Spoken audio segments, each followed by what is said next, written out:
This meeting is being recorded. Okay. What is content marketing? How you develop a content marketing strategy to draw in your target readers and eventually drive sales. We are blessed to have Melvin Rivera Velasquez as our presenter this morning. Melvin is an experienced global communicator and marketer. He has vast experience on radio and podcasting, content, strategy development, and digital marketing. He was Global Publishing Director at the United Bible Societies, where he led an international team that advised and trained executives in publishing, marketing strategies, and digital innovation. So please welcome Melvin Rivera. Thank you very much. Can you hear me? Everybody's hearing my voice clear?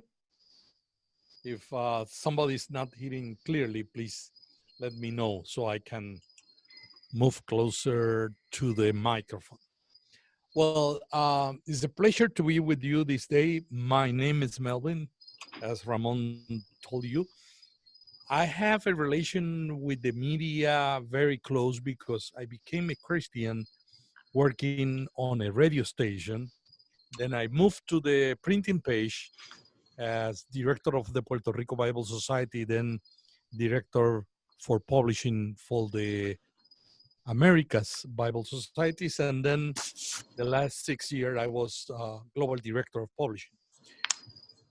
As Christian authors, we face many challenges. And one of the big challenges that we are facing is content marketing. Content marketing is the new SEO, search engine optimization. That's the way that people find information. When people get sick, they go to Dr. Google.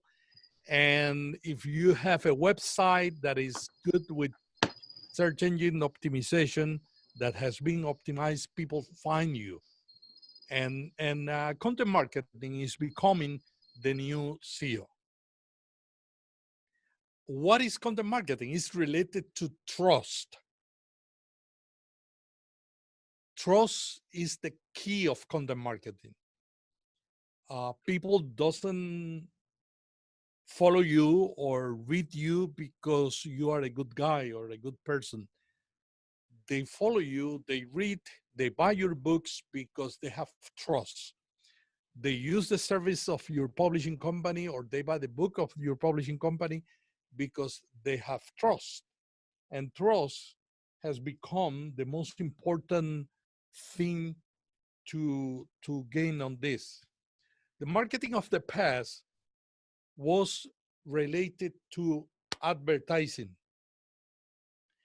Uh, Publishing companies used to buy advertising. They came with the new book and they say, okay, let's put ads in different places.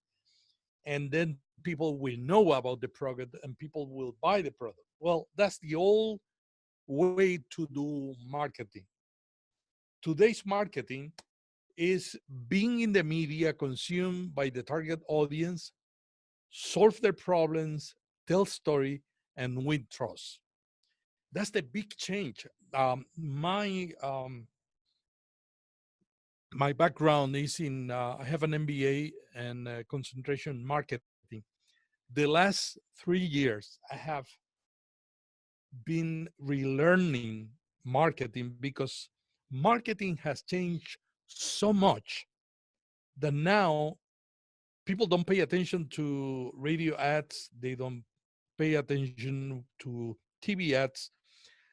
The challenge that we face is that we have an audience that is tired of ads. They don't want to see ads that are not related to their needs. And there's so many ads that people don't want and they don't follow this kind of ads. People do not go where we tell them simply because we ask them. If you say to a person, listen, this is the way that I want this book is going to help you in this way. They will not buy the book because you are saying. they will buy the book if they are sure that it's going to solve a problem and if they are sure that you can add value to the life. The new rule is content creation, and authors and publishers, we are content creators. But the new thing is that we need to learn that in order to sell a book or books, we need to develop content, give it for free, create trust, because without trust, we cannot achieve our goals. Using content to communicate and gain confidence is not new. Jesus Christ used to preach about the things that people know and then tell them about the things that they don't know. I was in a storytelling workshop a few months ago, and one of the main speakers from National Public Radio, he said, "We need to learn from pastors." And I was very intrigued by his saying, because not all pastors today tell stories. Jesus teach us the best way to communicate through stories, talking about the things that people know, talking about the problems that people face, and then at the end, he tell what the Bible teach and he teach and what he is teaching. And I think we need to go back to the past when preaching, when writing was more based on storytelling than in just a recipe of list of things. What is content marketing? Content marketing, according to the Content Marketing Institute, is a strategic marketing approach focused on creating and distributing valuable, relevant, and consistent content to attract and retain a clearly defined audience, and ultimately to drive profitable customer action. So content marketing is a new way of marketing, which is focusing on, let's create content that solve problems, that help people, that is relevant. That's the key word, relevant. And we will do this consistently. People will be attracted to our brand, and we are a brand. We as author, we are a brand. And also, if we are a publisher, our publishing company or ministry is a brand. And then after they been attracted, we retain this audience, a very clearly defined audience, and then at the end they will buy, or they will do what we are suggesting, because we will have credibility with these people. Let me show this. This is the way that I am using content marketing in my company. I got retired 1 year and a half from United Bible Societies. I was the global director, and I decided to start a content marketing and podcasting consultation or consultancy or consultant a consultant company. And this is the way that I am using content marketing. I first grab the attention of the potential audience. I provide blog posts. I produce a daily podcast about trends in podcasting, and a weekly podcast about how to, and videos. Then I provoke the interest of people, which are the prospects. I ask them for an email registration to receive my daily newsletter. And then the next stage that I am entering now, I have been doing this the last year. And now the next stage is I have created an academy of podcasting, and I'm starting webinars, ebooks, and templates distribution for free.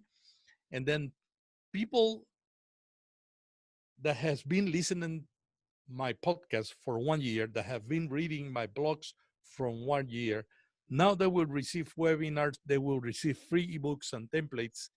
And then after that, I'm going to ask them to buy my training courses, my consultation, my coaching, and mentoring. I have been doing coaching, mentoring, and consultation during this year, but really, my first priority was not promoting my business. My first priority was getting the desire of people for content.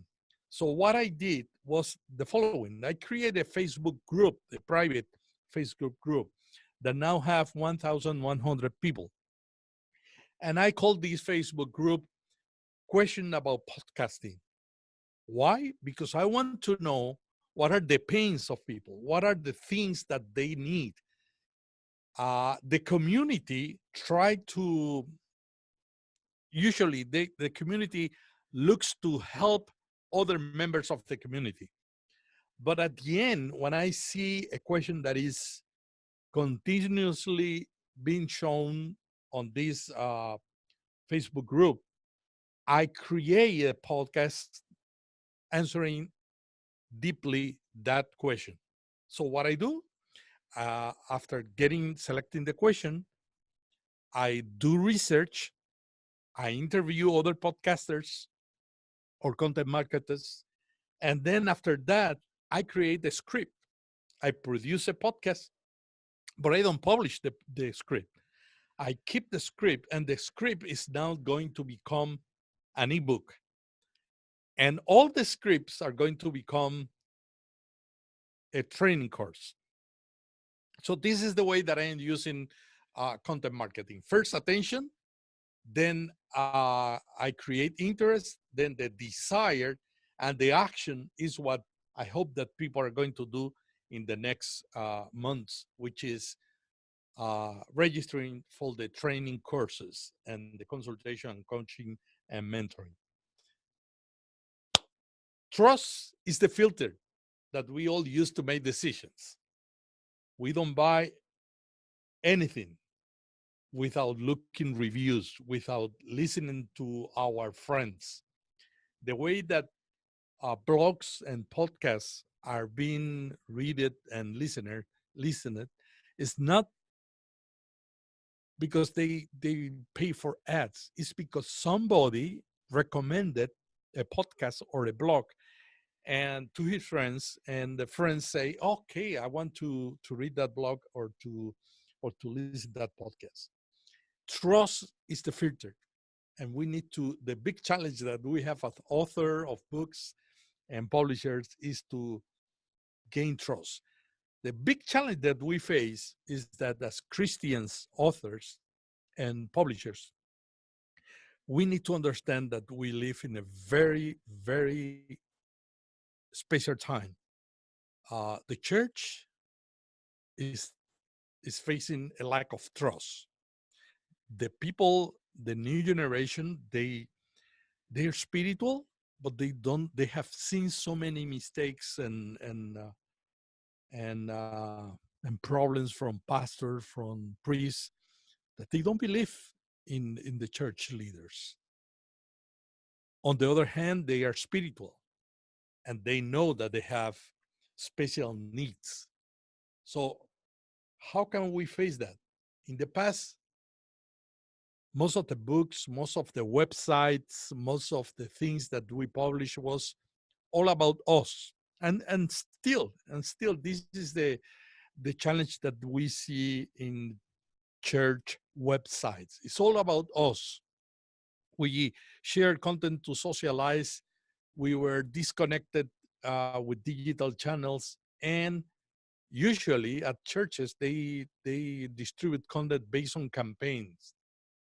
Today, communication is different. We need to tell stories that grab the attention of our target audiences. Content is the center of the entire strategy. Brands and we as authors and as publishers, we are a brand, and we need to develop a continuous content culture. The challenge and the great opportunity that we face is that everybody is connected, which is good and which is bad because people are tired of the screen, which means they're moving to audiobooks, which is good. Audiobooks has double sales in the last 3 years, more than doubled, three times in 3 years globally. And I was talking last week in Spain. I was in Spain speaking in a conference, and I met somebody from Google, the strategic director for Europe. And he told me that he's sharing with publishers in Europe that they need to consider to publish audiobooks that have not been printed. And this is amazing. Audiobooks usually are an audio version of a printed book. But now the trend is so big that people are saying, okay, why we need to go first to print? We can go directly to audio. So everybody's connected. People don't have time. They're listening more books. They're listening more podcasts. And we have to understand where our audience are and what they need to do, what we need to do to reach this audience. Three-quarters of young people between 18 and 34 years old prefer to communicate by text message than face-to-face. 17 of every 19 millennials sleep with their cell phones. For more than 50% of the people, of the young millennial, the first thing they do when they wake up in the middle of the night is to look at their phone. And not only millennials, I do that. More than two-thirds take them to the bathroom. Sending text message from the toilet is the new face-to-face communication. The average American is spending 6 hours a day watching videos and 19 minutes a day reading, according to Nielsen. 43 million Americans own a smart speaker. 18% of the adult population acquired one only in the past 2 years. The next 5 years, you're going to see a trend of using the voice for everything. Podcast listenership is growing. People are listening more music on their homes. They're not listening radio stations. And this year, cars are going to have this kind of technology where you can listen anything and ask in the car with artificial intelligence anything that you want. So this is a challenge because now it's not only the printed page what people are using, but they are using their voice, they're using their eyes, they're using everything. How we connect with this new reality? We connect telling stories that our audience likes. We connect solving their problems. We connect talking about the pain points that they face on life. Each brand needs to become a media communicator. We need to have a content strategy. We need to have a presence in social media, blogs, videos, newsletter, and in podcasts. And we need to build trust. And that's challenging. When I talk with businessmen, I said, it's usually businessmen and business company, the brands, they have a challenge because people don't trust in brands. But the church and Christian, we also have the same challenge. So how can we build trust? Communicating through the media that people are using. Let me finalize this presentation talking about how to plan the content marketing strategy for authors and for publishers. The first thing that you need to decide decide is why you do what you do. This is interesting because one of the things that I have learned in publishing and in podcasting is if you don't know why you are doing this, you will get tired, you will get upset, distracted.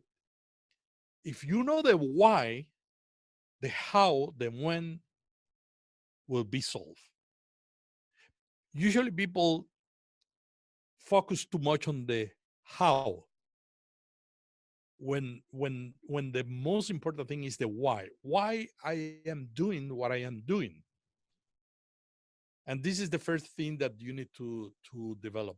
If I am an author and I want people to buy my books, I want them to buy my books because I want to, maybe I want to help matrimonies that are in a very difficult situation. Maybe I said, no, I want to help people to deal with their insecurities.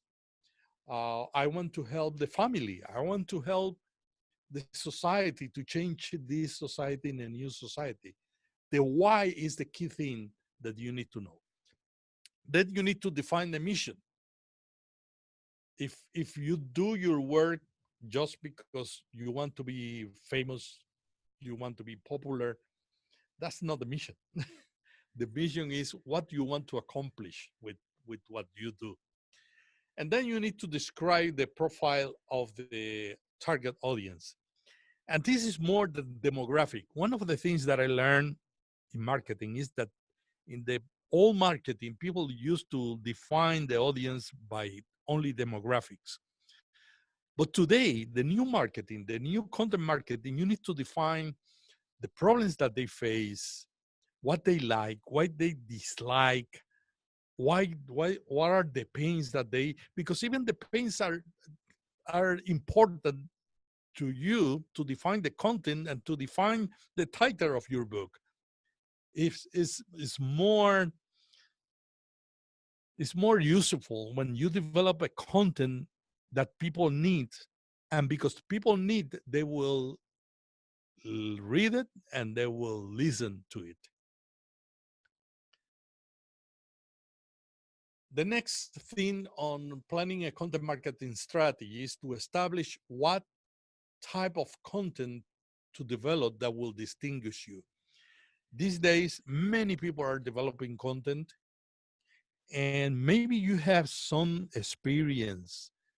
Maybe you have a special story. Maybe you have a special skill that distinguishes you from others, and you can focus on creating this content based on this particular uh, skill or thing that distinguishes you from others.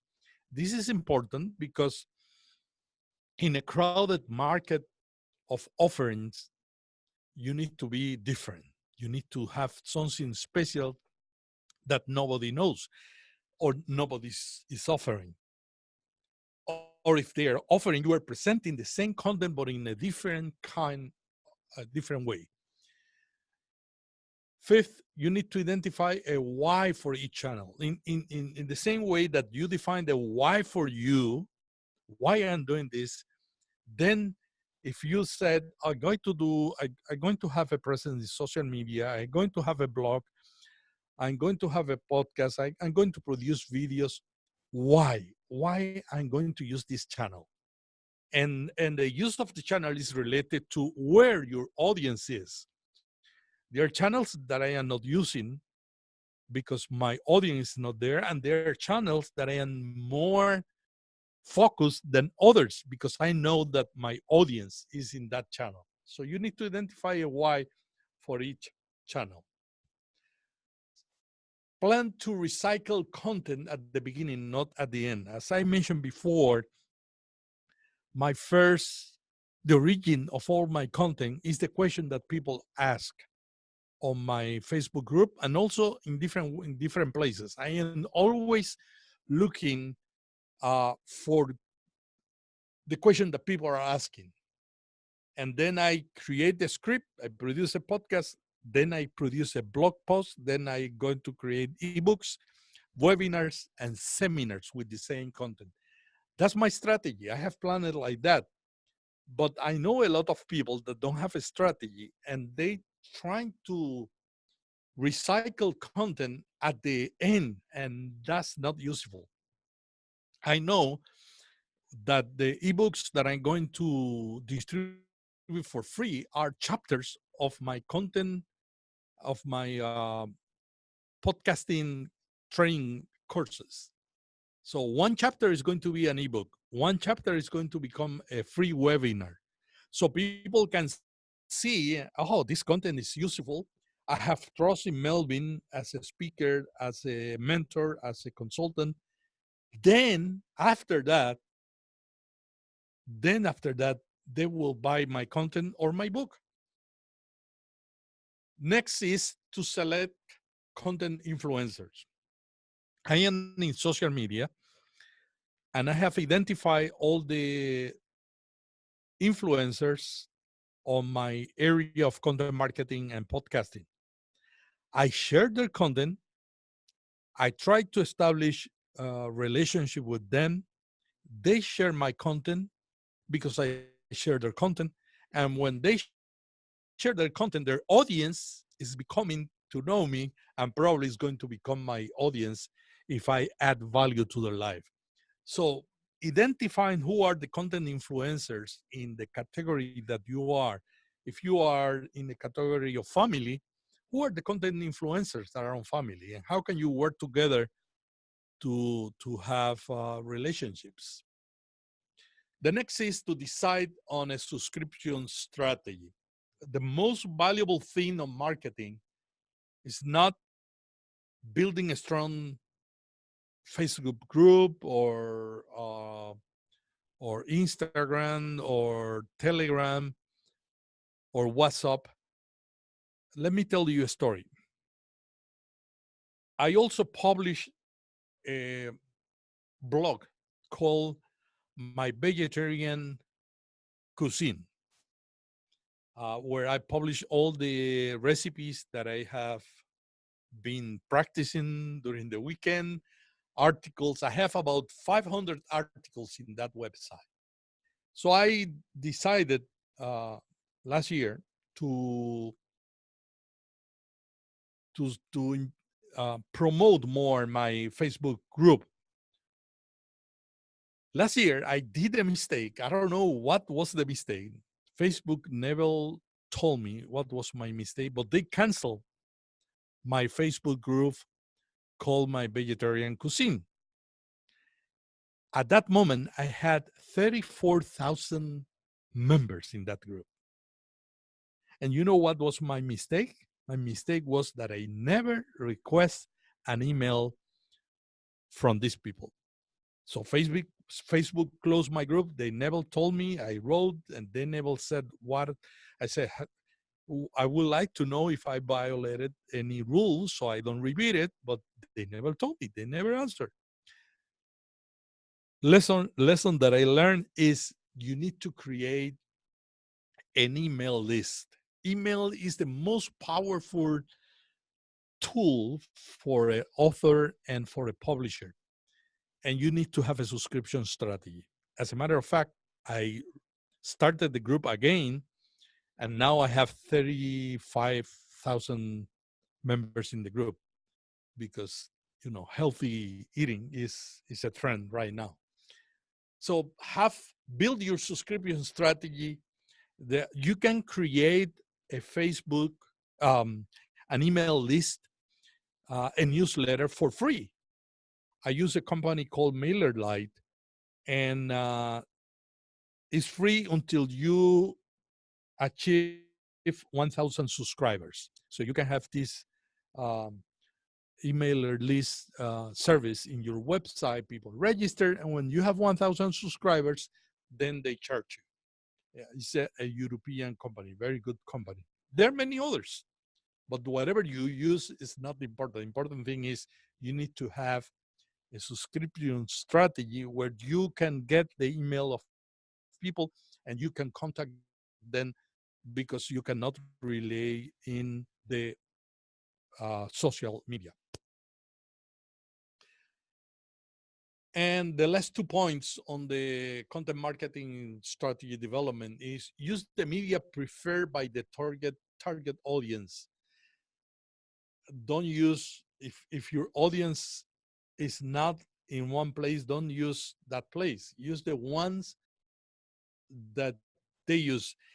And if you cannot be in every place, select the key ones. Number 10, establish measurable objective and evaluate them. I have objective for my websites in numbers that I can measure. I said, I want to, at the end of this year, I want to have this number of readers in my blog. I want to have this number of followers in my social media and this in Twitter and Facebook. I have a goal for each one. I have a strategy for each one. At the end, I can measure and I can evaluate because I have something to measure. And sometimes I said, well, this is when I put the measurable goal, I come and say, this is going to be difficult. So I change and then focus more in one objective than in the others. And finally, the final evaluation is the content. Does the content that you are providing to your audience that you want to transform in followers, in buyers of your books, do the content that you are offering for free fulfill your objectives? Is bringing income, so you can do this on the long term because you have resources to sustain your work. It's not a matter of becoming rich. It's the reality is if you don't have sustainability model, you will not be able to continue providing this service to the audience. Is reducing costs, is filling the needs of the target audience. I will say this is the most important. If your content is not filling the needs of the target audience, the free content that you are offering in this strategy, then people will not buy the book because whatever you do will not be valuable for them. Are you getting them to stay with you because you are offering ebooks, you are offering content in different ways, and they stay with you, and when you publish your book or you as a publisher publish several books, they will buy. This is very important. Most of the publishing houses in the past, they focus on advertising, and today they are sharing free content by different media to create trust and to build an audience, to help people to stay, so at the end they can become customers. That's it. Any question?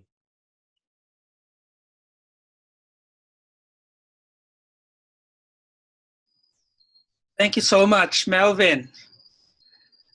We're ready to entertain questions from the floor. Okay, so I'm trying to open the question tab. Melvin, can you open from your end? Yeah, okay. I have it. Because I couldn't open from my end. I don't know why. There is a question, what kind of content would you suggest for a fiction writer? I will say you need to share content related to the style of content that you are creating. I have a friend who is a fiction writer.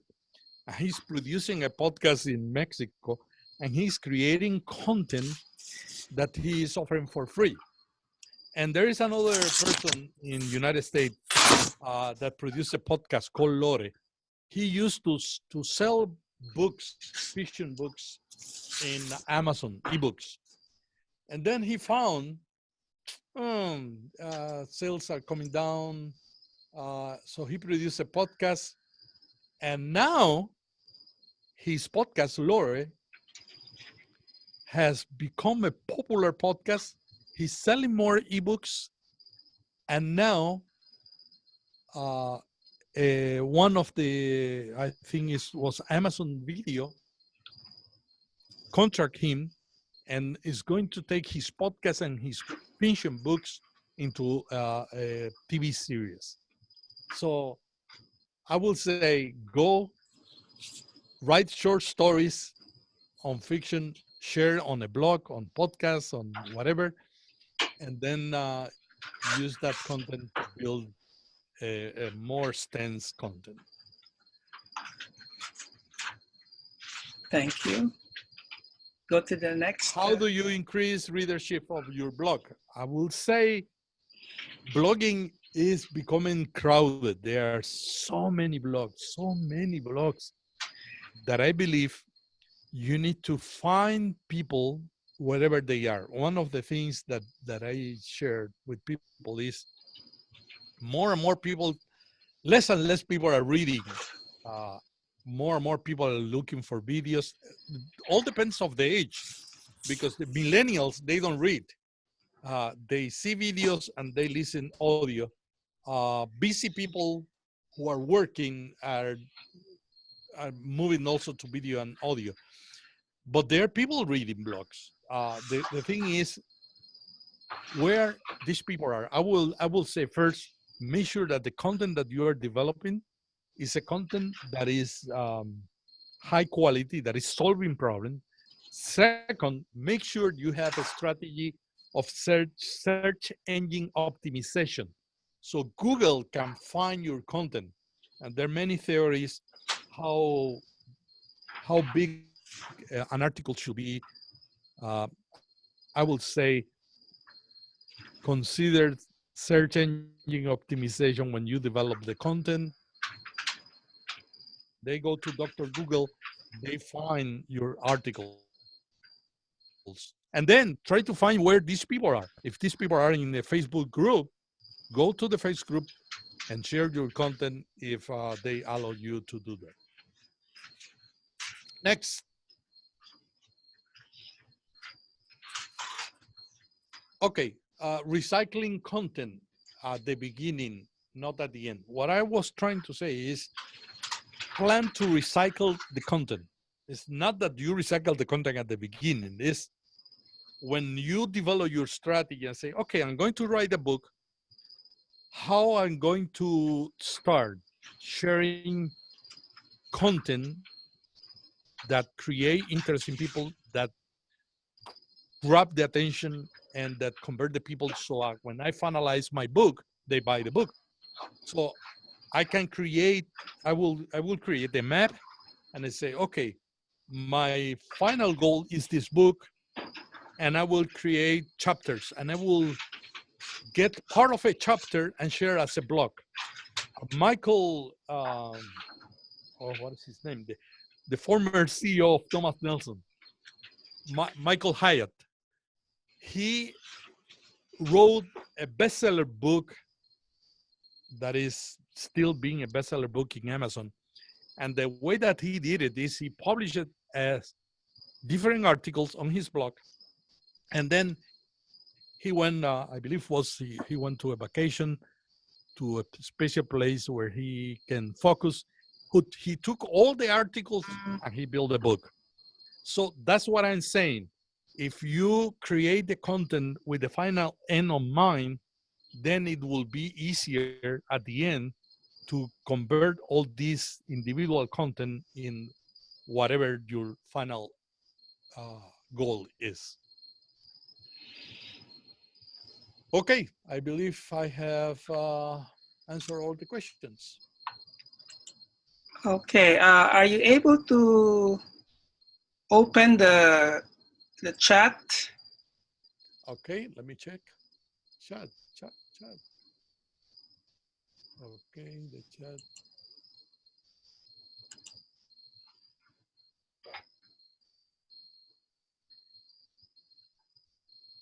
I'm not able to open it from No, here. no, Okay. not me. No, I cannot. Let me see. Let me see. One second. Yeah. There's, Chat. Here is the chat. There. Yes. okay. There might be some questions there. No, no question here. Okay. Okay. So, yeah, thank you so much for being patient with us. Again, we apologize for the technical problem we had at the start of the webinar. And we hope that this session has been helpful to all of you. I guess, Melvin, you're trying to say that we need to be looking out to solve problems and helping people and being relevant and building trust. And thank you for those reminders. Those are very important um, for us to consider and to always be aiming for. I see one more question. Could you try and look at the question again? And because there's a new one. Okay. There's a new one, yeah. Can we send question letters, say via email? Yes, no problem. Yeah. So I will share your email address to all those people who registered. So I will. Let me finalize with this summary. Okay. If I can say 5 things that you need to consider.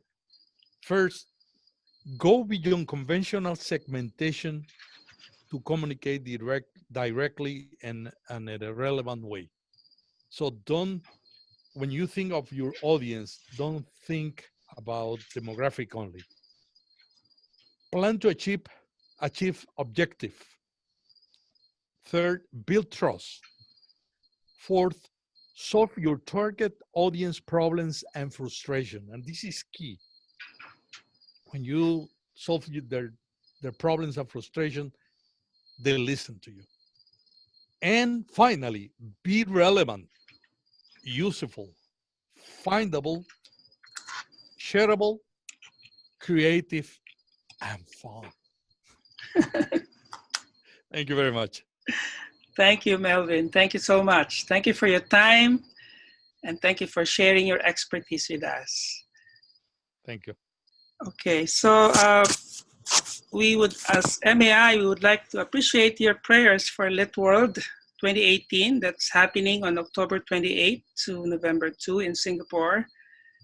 Around 250 delegates from 50 countries have registered, and please pray for traveling mercies and good health for all speakers and participants. I think a few of our registered participants for this webinar are coming to Singapore for Lit World, so we're looking forward to seeing you there. Pray that excellent locally authored Christian content will be published as a result, that these books and magazines will eventually draw people to Christ. So thank you again for joining us for this webinar. Thank you so much, Melvin, for being our gracious speaker.